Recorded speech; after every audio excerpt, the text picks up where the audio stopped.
So guys, today I will be showing you something pretty incredible with just a pack of cards and a selection that will be picked in the fairest way possible. To do so, just take these cards and give them a cut, like this. Now pick up the pack, put it close to your chest so no one else can see which cards you are holding onto and are gonna take a peek at in a moment. Now take these cards and peek the topmost card. Before you do so, however, you may think that I sort of peeked what the topmost card is, even though it's impossible you cut to it on your own. However, you may have that thought in your mind, so please take the topmost card and burn it in the middle of the pack before you now take a look at the topmost card. I promise I won't look, just remember it. I hope it is visible. Now, to make everything even fairer, just take that card and put it into the middle of your pack. Let's go one step further and give a shuffle to the pack that you're holding onto. Fair, isn't it? Let's go one step further. Take my pack and your pack and shuffle them together. I believe it couldn't get fairer than that. However, if I now take these cards and go through them, one card in particular should stand out, which hopefully is gonna mean a lot to you. For the first time, what was your card? Sure, it was the Queen of Hearts. If you like what you saw just right now, please make sure to let me know by leaving a huge thumbs up on this video, comments in the comment section below, and a subscription on the channel. Once you have done those steps, let me teach you how you can do this exact effect.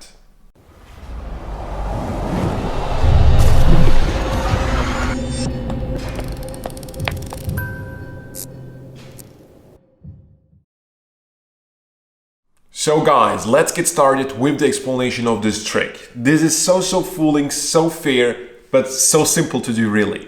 What you need for this is a pack of cards from which you will pick 13 cards of the same suit.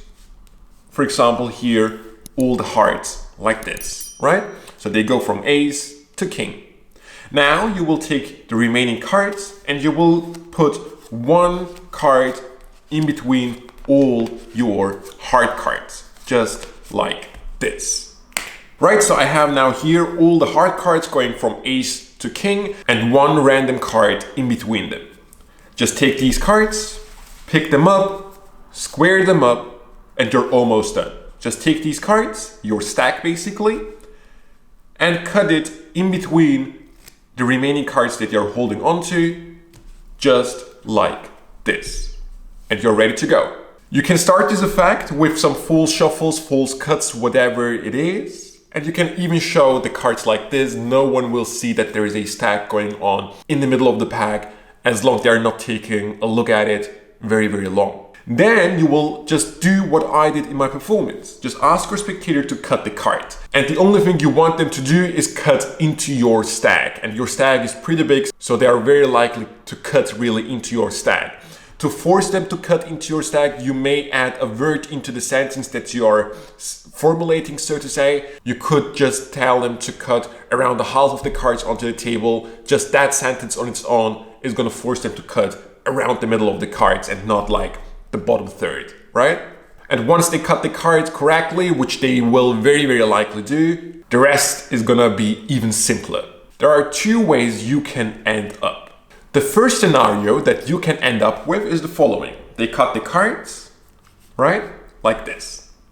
Now, what you will do in both scenarios is the following. Take these cards, bring them close to your chest, basically showing them what they should do. As you're doing so, the reason you are doing that actually is you want to peek what the bottommost card of your pack is.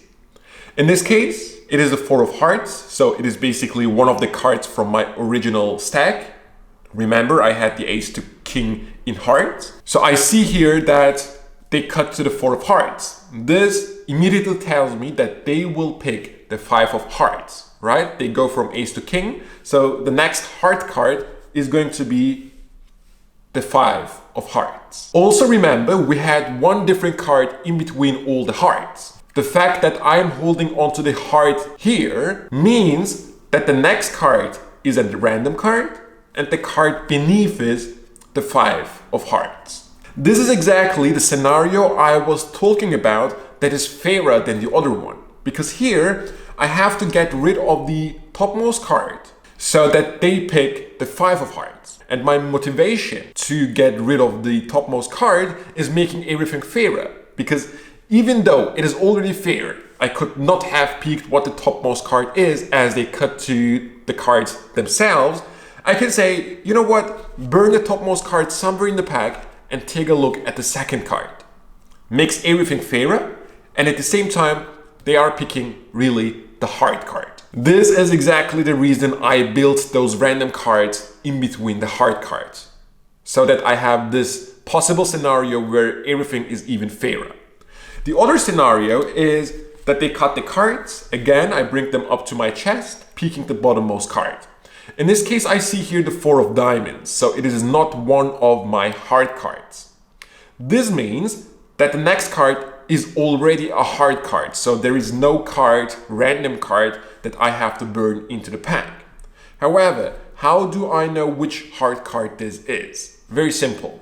When I bring this to my chest, telling them to do so too, when I see here just a random card, I just use my pinky to pull the card to the side a little, revealing the hard card above it, in this case the 3 of hearts, telling me the next hard card is going to be the 4 of hearts, which of course is true.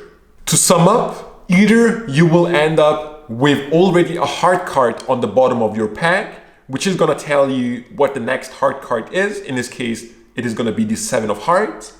And the fact that you're holding on to the hard cards already means that there is going to be an indifferent card between the hard cards, right? So this is the random card that you have to get rid of. So makes everything fairer. You ask them to burn this into the pack and take a look at the next card, which is going to be the 7 of hearts. The other scenario is you end up with a completely different card on the bottom of your pack. So you know the next card is already a hard card. And to find out which card this is, use your pinky to pull the card to the side so you can see the bottommost card here is the 7 of hearts, meaning the next card is the 8 of hearts. Once you have made sure that your spectator picked the card, the rest is really up to your presentation. They can lose it in the pack, they can shuffle everything together, whatever they do, you already know what they picked and you can reveal it any way that you like. But this, guys, is basically the explanation of this very, very fair fooling effect. I really hope you enjoyed it and I really hope you perform it. That's it. I hope to see you next time.